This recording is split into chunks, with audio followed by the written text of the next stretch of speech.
semua, bertemu lagi dengan podcast Lingkar Seroja di episode keempat. Kali ini kita bakal ngobrolin sesuatu yang udah erat banget nih sama kehidupan kampus kita. Apa itu? Main kampus, balance or burnout. Kita sama-sama tahu ya, kalau kehidupan kampus itu kadang kayak naik roller coaster. Kadang-kadang stabil, kadang-kadang bisa ngebut banget, bisa muter-muter sampai rasanya kita kayak mau kelempar jauh. By the way, sebelum lebih jauh, kenalin aku Andrea yang akan nemenin dan ngulik-ngulik pengalaman kita bersama soal mental well-being di dunia perkuliahan. Nah, biar obrolan hari ini nggak cuma jadi curhatan aku pribadi, kita udah kedatangan 3 tamu yang keren banget dari 3 UKM yang berbeda. Dari dunia jurnalistik Arena, dari dunia studi bahasa ada SPBA, dan dari dunia advokasi konseling dari PIKM Lingkar Seroja. Oke Kak, biar makin kenal dan biar makin akrab, mungkin kita bisa perkenalan dulu ya. Aku lempar dulu ke kakak-kakak dari teman-teman Arena, kemudian bisa dilanjut ke Kak Nas, dan dilanjut dari Mbak Syifa. Boleh dong perkenalan nama panjangnya, dari prodi mana, dan asalnya dari mana aja. Oke, halo teman-teman semua. Perkenalkan aku Wilda Khairunisa, dipanggil Wilda dari Prodi Studi Agama-Agama, Fakultas Psikologi dan Pemikiran Islam. Aku berasal dari aslinya Sumatera Barat ya, Minang. Cuma domisiliku sekarang di Riau. Salam kenal semuanya. Salam Salam kenal Kak kenal. Wilda. Oke, perkenalkan aku Nasrullah bin Abdul Rasid, biasa dipanggil Nas. Aku jurusannya Hukum Tata Negara angkatan 22, Fakultas Syariah dan Hukum. Kemudian kalau asalku dari Nusa Tenggara Timur, tepatnya di ibu kota, yaitu Kota Kupang. Terima kasih, salam kenal semuanya. Salam kenal Kak. Halo semuanya, kenalin nama aku Nadia Syifa Saputri. Aku mahasiswa Ilmu Kesejahteraan Sosial Fakultas Dakwah dan Komunikasi angkatan 2022. Asal aku dari Jogja, Akamsi.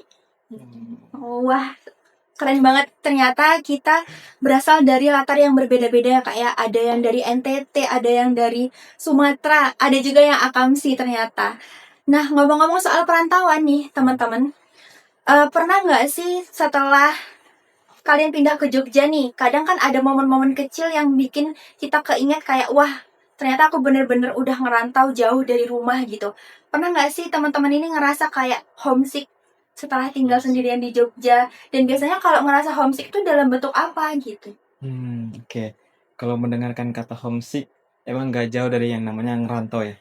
Apalagi yang kurasain ngerantau ini udah lama banget dari SMP, yang mana homesick itu kayak sering banget muncul tiba-tiba di pikiran. Dan kadang sering juga ada rasa sedih atau rasa kangen yang tiba-tiba datang dan terus-menerus gitu.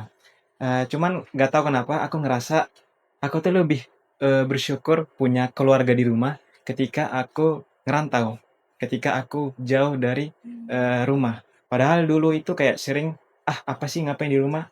Padahal rumah itu kan tempat yang paling nyaman dan tempat kembali pulang gitu kan, pokoknya paling enak gitu. Tapi kok kalau udah ngerantau, emang bener-bener ngerasa homesick banget gitu.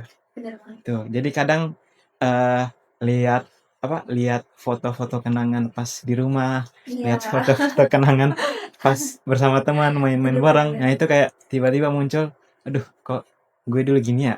Kok gue dulu sekarang gini ya?"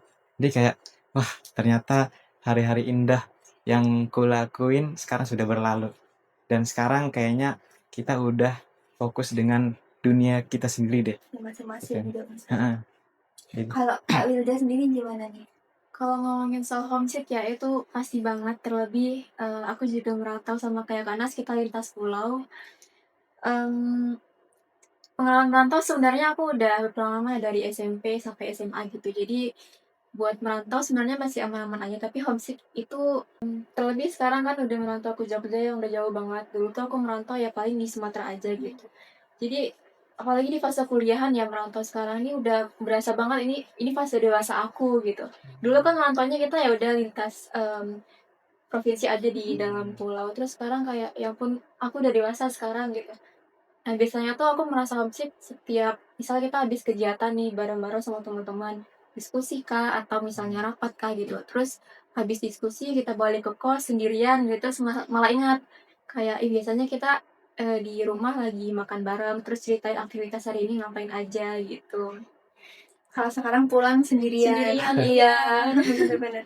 Nah, kalau untuk Akamsi sendiri nih, Kak Syifa, ada nggak sih perasaan-perasaan yang mungkin juga dirasain sama Akamsi yang tinggalnya sama orang tua ya? Apakah sama kayak perasaan-perasaan yang dirasain oleh para perantau ini? Kalau aku sendiri, karena aku ini Akamsi dari kecil ya, aku jarang banget, bahkan nggak pernah ngerasain homesick gitu. Tapi aku punya, rasa tersendiri nih sebagai mahasiswa yang PP pulang pergi gitu. Itu tuh rasanya capek, karena kan aku kuliah ya dari pagi kadang pulangnya malam, terus nanti pagi itu berangkat lagi gitu kan. Itu tuh aku rasanya capek, terus, kadang aku ngerasa kurang punya waktu untuk diri aku sendiri gitu. Tapi karena hal itu juga mungkin ya, itu tuh jadi ngebiasain aku apa-apa tuh jadi bergantung sama keluarga gitu, sama ibu gitu. Ada suatu momen, aku itu pergi ke Pare. Nah, Ah, aku pergi ke Pare itu tuh sebulan. Nah, Hmm. di hari ketiga itu aku udah nggak betah. Aku udah nggak betah, aku sedih lah, aku nangis terus kok rasanya kayak nggak bisa lah hidup sendiri gitu. Nah nggak itu terbiasa jauh dari orang tua. iya, karena aku nggak terbiasa dari kecil. Karena aku kan, lumayan dibatasi ya sama orang tuaku untuk pergi kemana mana gitu. Oke, berarti kita punya perasaan yang ya bentuknya beda-beda. Ternyata ada plus minusnya tetap juga buat anak akamsi yang selalu deket sama orang tua juga ada nggak enaknya ya, Kak ya. Kadang-kadang homesick juga bisa ke-trigger sama hal-hal kayak beban kampus gitu ya, Kak ya. Kadang-kadang homesick datangnya tuh berbarengan sama overthinking kampus gitu. Eh tiba-tiba otak auto running sampai pagi, pusing mikirin perasaan yang tiba-tiba menyerbu gitu ya kakak ya. Kalau untuk urusan kampus nih, teman-teman pernah nggak sih ngerasa sesuatu yang terlalu bikin kepikiran gitu sampai bikin overthinking?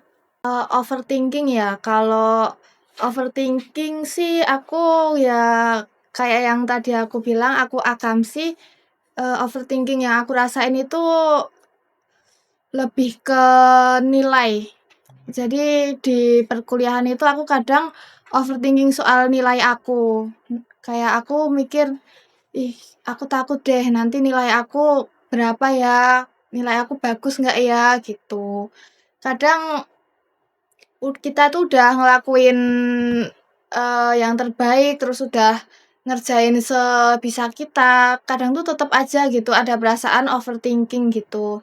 Terus hal lain yang aku rasain, terus yang aku overthinking-in di dunia perkuliahan ini, terjadi akhir-akhir ini saat aku di semester akhir perkuliahan. Aku kadang mikir kayak, "Entar aku bisa nggak ya lulus tepat waktu? Udah semester gini kok masih banyak kegiatan gitu, masih banyak magang, terus, eee, masih ada tugas magang, terus ada kewajiban UKM yang masih harus dipenuhi," gitu. Terus, nanti bisa nggak ya aku ngelanjutin ke jenjang berikutnya itu tepat waktu gitu. Relate banget sih apa yang dirasain Mbak Syifa kayaknya kita juga bisa jadi ngerasain itu gitu ya teman-teman. Kalau dari Kak Wilda gimana nih? Karena kita hewan fanatik ya, kita masih berpikir dan khususnya aku sering banget overthinking, terlebih juga di semester ini, semester 5 itu aku ada 3 mata kuliah yang itu penelitian lapangan semua. Jadi itu ke-pressure banget, itu bikin aku overthinking banget, tapi juga prodi aku kan studi agama-agama dan mata kuliah yang penelitian itu pun juga, harus apa ya, kita nggak boleh langsung menyimpulkan. Jadi ada beberapa metode yang harus selektif gitu gitu dalam menyimpulkan penelitian. Jadi itu bikin overthinking banget, takut salah dalam meneliti gitu loh. Oke. Oke, mungkin terkait dengan overthinking sama tadi yang disebutkan oleh Mbak Sipa, Mbak Hilda terkait dengan tugas atau deadline di kuliah ataupun di organisasi, itu kadang terkesan hektik banget ya, hektik di pikiran kita dan juga kadang terkesan menjadi beban pikiran kita. Eh, cuman tapi di akhir-akhir semester ini nggak tahu kenapa kalau yang kurasain setelah lulus mau ngapain. Nah itu overthinking banget buatku karena melihat di mata kuliah di semester ini kan udah mulai dikit dan juga cuman fokus di satu hal saja. Tapi harus menyeimbangkan dengan tugas-tugas di organisasi yang mana harus diselesaikan sesuai dengan apa yang kita udah mulai di awal kepengurusan. Nah, jadi terkadang overthinking yang muncul itu ketika kita sudah ketika kita mau udah mau selesai mata kuliah itu, kita mau ngapain sih setelah itu. Kemudian pas di organisasi itu, apa sih yang udah kita berikan buat kepengurusan, apa sih yang udah kita berikan buat anak-anak anggota. Jadi kadang kayak masih kepikiran dan masih kemana-mana gitu. Ini menarik banget sih, teman-teman. Ternyata bentuk overthinking tiap orang itu beda-beda, tapi sumbernya mirip-mirip gitu ya. Tadi juga aku notice dari jawaban teman-teman semua, juga ternyata untuk urusan kampus juga ada hal lain yang nge-trigger. Contohnya kayak beban atau tantangan dari organisasi masing-masing. Nah, ini menarik untuk dibahas. Aku pengen nanya jadinya, kalau dari aktivitas kampus atau UKM masing-masing nih, momentum apa sih yang bikin teman-teman kayak ngerasa, wah ini benar-benar nge-push aku banget, ini benar-benar ngasih pressure buat aku, dan biasanya tuh dalam bentuk apa sih? Oke, ini berkaitan dengan pressure ya. Ya mungkin sama seperti yang tadi kita bahas terkait dengan overthinking, itu kadang deadline tugas dan juga deadline organisasi. Nah, kadang kedua hal ini kalau misalkan kita gak bisa memanage waktu dengan baik atau menentukan skala prioritas yang baik, yang mana perlu didahulukan atau sesuai dengan kebutuhan, nah kadang itu yang menjadi tekanan bagi kita. Jadi bagaimana caranya kita mengendalikan eh, deadline organisasi dan juga deadline di akademis. Kemudian kadang yang aku rasa itu posisi atau amanah yang diberikan itu kadang nge-pressure aku. Ini, walaupun diberikan amanah atau posisi itu merasa menyenangkan, tapi kadang tanggung jawab yang diemban itu kayak deg-degan banget gitu. Ini kalau misalkan gue gak totalitas, takut ngecewain pengurus. Kalau gue gak totalitas, takut kayak, setengah-setengah gitu. Jadi kayak, wow ini tantangan baru banget dan ini kayak nge-pressure banget buat diri gue dan, ini kayak push me harder banget lah, push me harder gitu. Apalagi Kak Ana sebagai ketua UKM besar yang udah terbagi menjadi 6 bagian gitu ya Kak ya. Iya. Keren banget sih ini. Kalau dari Kak Wilda sendiri gimana nih? Ngomongin soal pressure ya, tentu selain tadi overthinking di dunia perkuliahan, aku juga overthinking sebenarnya di dunia kegiatan aku selain kuliah seperti UKM LPM Arena ini. Karena ya sama kita tahu kalau Arena itu kan juga pers gitu. Nah, tugasnya kan juga sebagai watchdog gitu ya, atau penjaga atau pengawas. Nah, selain itu kita juga ada trilogi Arena, yaitu baca, tulis, dan diskusi. Nah, itu tuh kita rutin setiap minggu pasti ada diskusi, ada membaca bersama, terus ada juga menulis sebagai tugas kita masing-masing awak LPM Arena. Nah, itu tuh juga ngasih pressure karena kalau kita mau menulis artikel berita misalnya, itu kita juga harus bertanggung jawab akan kejujuran dan kebenaran akan data yang kita peroleh gitu. Jadi itu pressure banget sih. Jadi jangan sampai kita salah dalam mengambil data atau mungkin menanyakan sesuatu kepada narasumber gitu. Jadi harus balance antara semuanya, harus cover both side antara data-data itu semua gitu. Apalagi kegiatan Arena ini nggak cuma di dalam ruangan ya Kak ya, ada bener terjun banget. ke lapangan untuk liputan berita. Iya, bener banget. Kalau Kak Syifa sendiri gimana nih biasanya bentuk pressure-nya? Kalau aku pressure-nya itu tuh, sama juga kayak Kak Nasrullah ya, kadang tuh ngerasa ada, apa ya, tanggung jawab gitu, tanggung jawab di UKM yang harus dipenuhi. Sebagai, bagian yang mungkin kalau bagi saya cukup penting ya di UKM. Terus saya juga harus, bagi waktu tanggung jawab saya di UKM itu sama dengan, kewajiban tugas kelas juga gitu. Itu lumayan, nge-push, ngedorong aku, gitu sih. Nah terus, kalau dari aku sendiri ini yang, aku ini kan cukup pemalu ya orangnya sebenarnya.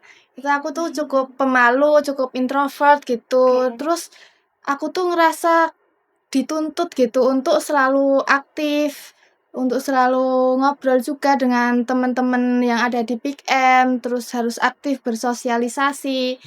Di jurusan aku juga itu kan, jurusan sosial ya, itu tuh kadang, bikin aku capek gitu. Kadang ngerasa ini tuh passion aku bukan sih gitu, tapi ya mau nggak mau harus dijalani, terus juga sampai sekarang masih belajar gitu untuk bisa lebih baik dalam berkomunikasi itu. Berarti kayak didorong untuk keluar dari zona nyaman Ya, biasanya gitu ya, betul. Kak?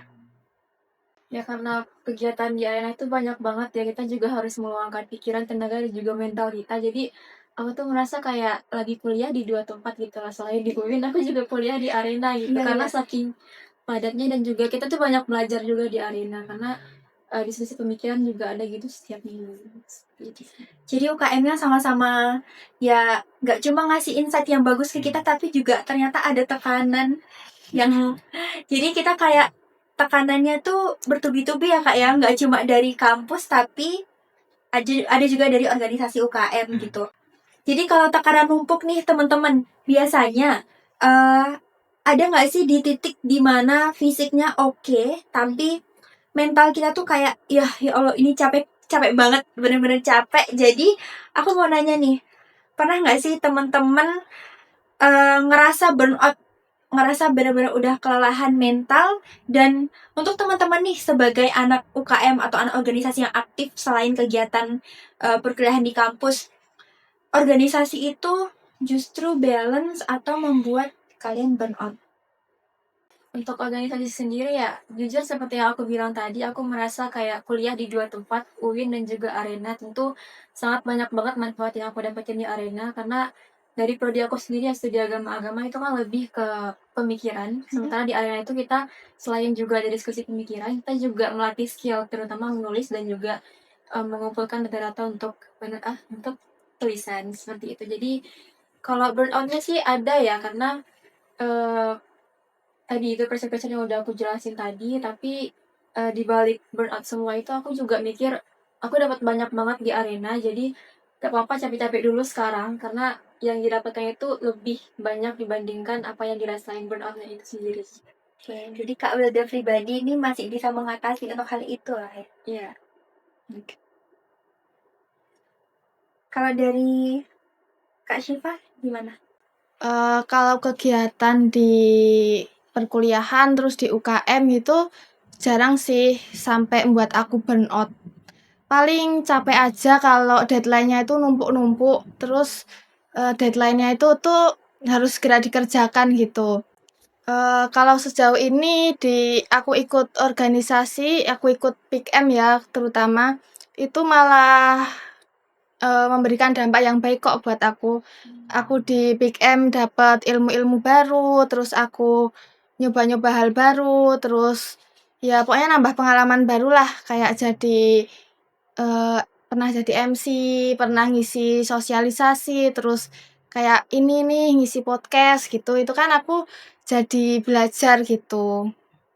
Oke, tetap balance, masih Iya, tetap bisa jadi belajar. tetap balance. Nah, aku ikut organisasi di kampus ini kan dari awal juga aku sesuaikan dengan kebutuhan dan kemampuan aku gitu. Jadi, aku ambil yang sekiranya aku perlu aja dan aku tuh bisa maksimal ngejalaninya di situ gitu. Kalau dari Kak Nasrullah Oke, gimana? kalau dariku, karena burnout ini kan ada 2 ya, kadang capek secara fisik iya capek secara fisik dan juga kadang capek secara mental. Mungkin, kalau selama yang kualami atau selama kujalani di perkuliahan ini, lebih ke capek fisik di perkuliahan, tapi bukan di akademis. Kalau di akademis kayaknya santai-santai aja. Cuma yang di organisasinya yang kadang lebih banyak nge-pressure dan lebih banyak ngerasa hektik di situ. Karena kan kegiatan Iya, di organisasi kan lebih banyak dibandingkan di perkuliahan. oh, iya. Dan kalau misalkan dibandingkan ini skala pressure lebih banyak pressure yang di organisasi. Tuh, apalagi kita kayak harus ngeimbangi kegiatan setiap divisi atau setiap departemen.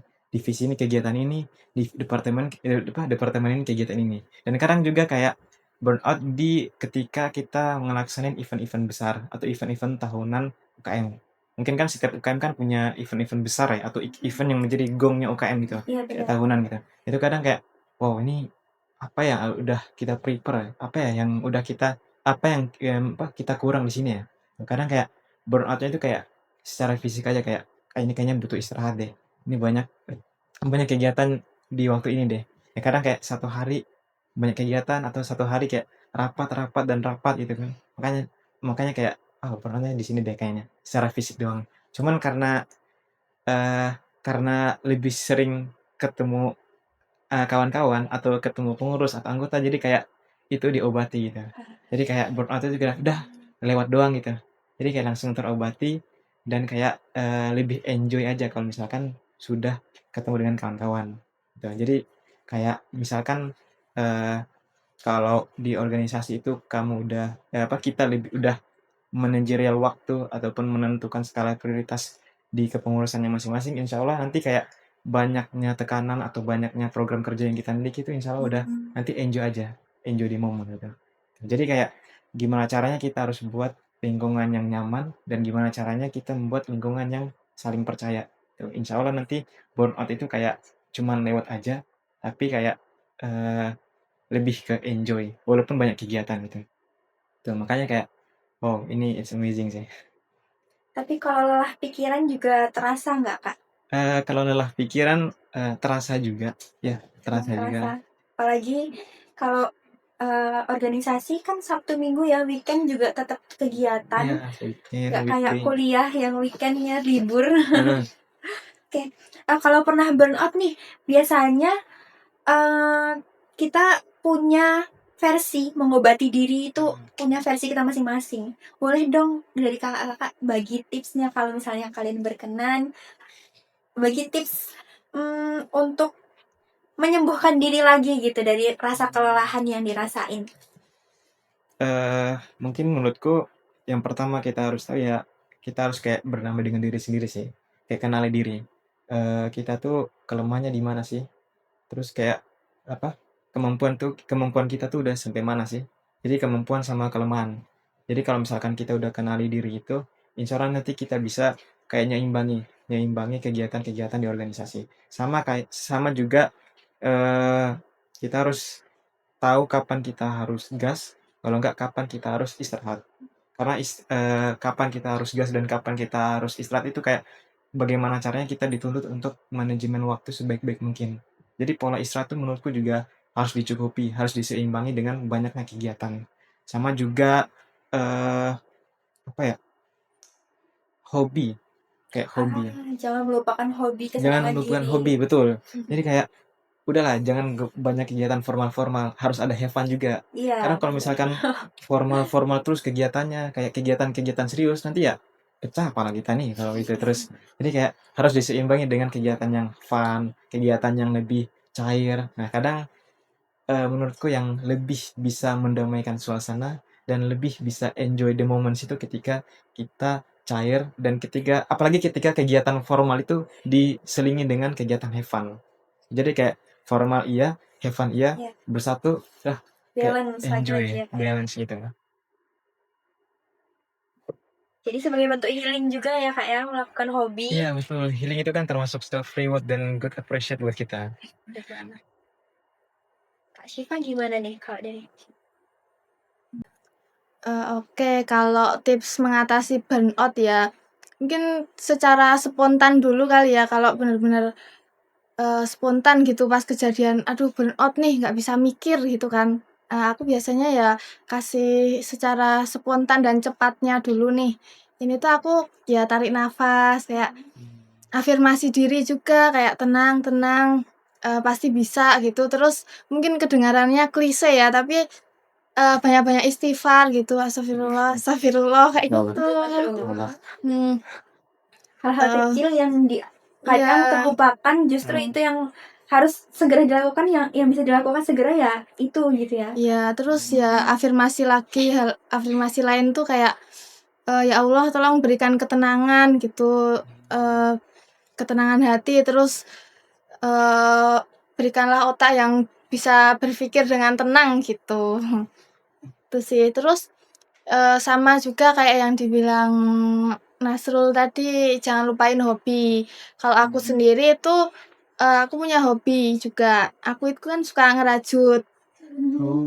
Aku ya, aku kadang, ngerajut itu bisa buat healing kalau buat aku. Hmm. Terus aku suka aku ngistirahatin diri juga lah. Ngistirahatin diri, mundur sedikit dari kegiatan yang padat gitu. Aku biasanya main sama temen aku, terus aku beli jajan makanan yang enak, terus aku tidur yang nyenyak. Itu bisa ngembaliin energi aku dari burnout sih. Oke, jadi kayak recharge energi Iya. gitu ya. Kak Wilda gimana nih tips and triknya? Oke, kalau tips dari aku mengatasi burnout, aku terbiasa buat nge-scheduling jadwal-jadwal aku. Jadi karena aktivitas di UKM juga kuliah banyak banget ya. Terus kan kita kan juga perlu tahu sampai mana sih kita harus berkegiatan di satu hal ini gitu. Jadi itu per minggu tuh biasanya aku udah nge-scheduling hari Senin aku harus ngapain, Selasa ngapain, begitu selanjutnya sampai hari Minggu. Nah, tapi biasanya yang bikin aku burnout itu adalah kegiatan yang di luar schedule yang udah aku bikin gitu. Nah, Mendadak. itu mendadak tiba-tiba kayak ada deadline dan kita bingung. Nah, biasanya tuh biar aku nggak burnout, biar aku nggak stres gitu ya, aku ambil jarak dulu dari semua kegiatan aku. Mungkin cukup untuk tidur atau mungkin setengah hari gitu dengan melakukan hobi seperti yang dibilang teman-teman tadi. Biasanya tuh aku yang ringan-ringan aja sih biar nggak serius banget ya hidupnya. Biasanya tuh aku nonton Nadia Oomara gitu atau Hirotada gitu atau mungkin mau yang lebih serius dikit Belajar Alus atau Malaka Project gitu-gitu. Jadi biar nggak banyak apa ya otak-atik laptop misalnya ya. Jadi hindari dulu sebentar. Habis itu kalau aku udah merasa udah better gitu baru aku schedule lagi apa yang harus aku lakuin itu dijadwalin lagi gitu. Karena kan bingung ya mau ini apa dulu yang harus kita kerjain gitu. Itu kan itu yang biasanya yang bikin kita burn out. Aku gitu sih biar tetap waras. Tetap panas. Tetap waras. Jadi kayak mengistirahatkan pikiran dan melakukan hal-hal yang menyenangkan dulu ya intinya. Oke. Oke, yang terakhir nih teman-teman. Ada nggak sih satu karya? Oke, boleh itu dalam bentuk tulisan, buku, atau tontonan, atau akun media sosial gitu yang bisa teman-teman rekomendasikan buat penonton podcast Lingkar Seroja yang bisa mereka lakukan juga gitu. Dari Kak Nasrullah boleh? Aku ya. Baik, untuk rekomendasi tadi terkait dengan bagaimana manajemen waktu sebaik mungkin dan juga bagaimana kita kontrol emosional dengan baik ya. Mungkin aku sedikit mengutip ya, ada satu perkataan dari Imam Al-Ghazali yang Masya Allah, itu beliau pernah mengatakan bahwasanya man arafa nafsahu faqad arafa rabbahu. Jadi barang siapa yang udah kenal dengan dirinya sendiri, maka dia akan mengenali Tuhannya yang menciptakannya. Jadi menurutku kayak penting bagi kita untuk mengenali diri. Penting bagi kita untuk berdamai dengan diri sendiri. Karena ketika kita sudah berdamai dengan diri sendiri, ketika kita sudah mengenali diri kita, sejauh mana kemampuan kita, sejauh mana sih kekurangan kita yang perlu kita tambal tanpa membandingkan diri kita dengan orang lain. Itu penting. Karena kayak introspeksi diri itu menurutku kayak sesuatu hal yang bagaimana kita bisa tumbuh dan berkembang dan bagaimana kita bisa mencari tahu sejauh mana kapabilitas kita dan juga sejauh mana kekurangan kita yang perlu kita tambah. Jadi kayak mengenali diri dan berdamai dengan diri sendiri. Soalnya insya Allah apa yang kita tanam pada hari ini insya Allah akan kita tuai di kemudian hari. Mengenali diri, berdamai dengan diri sendiri, dan jangan lupa mencintai diri sendiri. Betul sekali. Kalau dari Kak Syifa, adakah saran-saran bagi penonton? Oke, kalau rekomendasi karya, mungkin tontonan, buku, channel Instagram atau YouTube itu balik lagi ke sebenarnya menurut aku ke kesukaannya masing-masing. Kalau Benar-benar. misal kamu suka K-pop ya nanti bisa nonton K-pop gitu. Suka Hindia, nontonnya Hindia gitu. Kalau aku sendiri tuh punya cerita, aku itu ngerasa aku itu nungguin banget, jadi aku tuh pengen tetap hidup mungkin untuk 2 tahun atau setahun lagi itu tuh untuk nonton Stranger Things 5. Wow. Apa itu? Oke, Karena tahu. ya itu aku bener-bener nungguin banget gitu sih, kayak aduh kapan ya aku pengen banget nih nonton walaupun itu tuh masih lama gitu loh. Nah gitu, jadi tungguin aja apa hal yang kamu suka gitu. Terus kalau boleh nyaranin satu buku, aku pernah baca tentang karyanya Terelie, judulnya itu Tentang Kamu. Oh iya, Kamu. buku Oh, tentang Ya, itu nyeritain tentang perjalanannya seorang perempuan gitu. Gimana struggle-nya dia menjalani kehidupan dari kecil sampai dewasa. Jadi itu tuh ngajarin kalau semua orang itu tuh pasti punya tantangannya masing-masing. Nggak ada orang yang nggak ada masalah di hidup ini gitu. Oke. Jadi dari hal kesukaan itu bisa jadi motivasi buat kita Iya, untuk tetap bertahan gitu ya. iya. Oke, rekomendasinya bagus banget, ada buku dan film. Kalau dari Kak Wilda nih, selain tadi Kak Ana sudah ngasih quotes, terus dari Mbak Syifa udah ngasih rekomendasi film dan buku. Kak Wilda Iya, gimana? dari aku ya tadi karena saya udah quote dan Kak juga udah buku dan film. Aku juga mau rekomendasiin yang paling ringan buat teman-teman lakunya itu nonton film juga sih sebenarnya. Nah ini tuh film menarik banget. Aku juga baru nonton beberapa bulan yang lalu. Judulnya itu Perfect Days di 2023. Sutradaranya itu Wim Wenders. Nah itu tuh salah satu quote yang yang sangat amat aku highlight adalah filosofi Jepang, yaitu kondo wa kondo ima wa ima. Artinya itu nanti ya nanti, sekarang ya sekarang. Ya udah, kita itu maksudnya hidup tuh yang sekarang aja gitu. Jangan mengkhawatirkan masa depan. Kan kita nih sering burn out atau mungkin stres segala macam itu kan karena kita memikirkan diri kita di masa datang yang akan datang gitu. Jadi cukup kita memaknai, memahami diri kita biar kita tuh terasa nyata di hari ini gitu. Jadi masa depan itu ya udah nanti dulu. Kita tuh biar gak, kan kita seringnya merasa kita melakukan banyak aktivitas tapi kita merasa gak hidup di aktivitas kita. Jadi biar kita merasa bermakna di setiap hal yang kita lakukan, kita hidup di hari ini. Jadi kondo wa kondo ima wa ima. Berdoa Wow. ima wa ima. Kelihatan. Wah, keren, kita hari ini dapat 2 quotes yang sangat bagus dan menginspirasi ya teman-teman pendengar semuanya. Oke, tadi itu udah pertanyaan terakhir dari aku, Kak. Wah, seru banget obrolan kita hari ini, dari yang homesick, overthinking kampus, pressure UKM dan organisasi, terus sampai burnout dan cara nyelamatin diri masing-masing. Kita juga tadi dapat saran-saran karya quotes yang sangat menginspirasi ya teman-teman pendengar. Dan jujur, insight dari kakak-kakak teman-teman ini sangat real banget, karena nggak cuma teori dari buku, tapi yang kita obrolin dari tadi itu pengalaman yang real kita rasain di kehidupan kita gitu ya. Kita juga belajar bahwa kehidupan kampus itu nggak harus selalu gaspol terus gitu. Kita harus tahu alasan buat berhenti, dan kita harus tahu ritme di mana kita harus berkembang dan di mana kita harus istirahat dulu. Dan untuk teman-teman pendengar semua, jangan lupa untuk beristirahat. Jangan lupa untuk meminta pertolongan kalau misalnya kamu membutuhkan pertolongan. Kalau kamu lagi capek, kamu nggak sendiri, dan itu wajar. Kalau kamu lagi burnout, tandanya tubuh kamu butuh istirahat, dan itu nggak apa-apa untuk istirahat terlebih dahulu. Yang paling penting adalah jangan lupa untuk berkembang dan jangan lupa untuk beristirahat.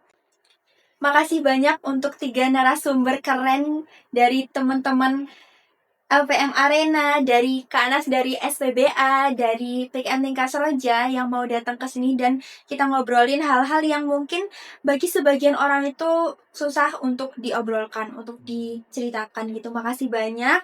Untuk teman-teman pendengar semua, semoga episode ini memberikan manfaat yang baik dan bisa jadi teman kalian makan dengan mendengarkan podcast ini gitu ya. Sekian dari aku, Andrea Mayangsari dari PKM Lingkar Seroja dan dari podcast Lingkar Seroja. Sampai bertemu lagi di podcast selanjutnya. Together we share, together we change. Bye-bye.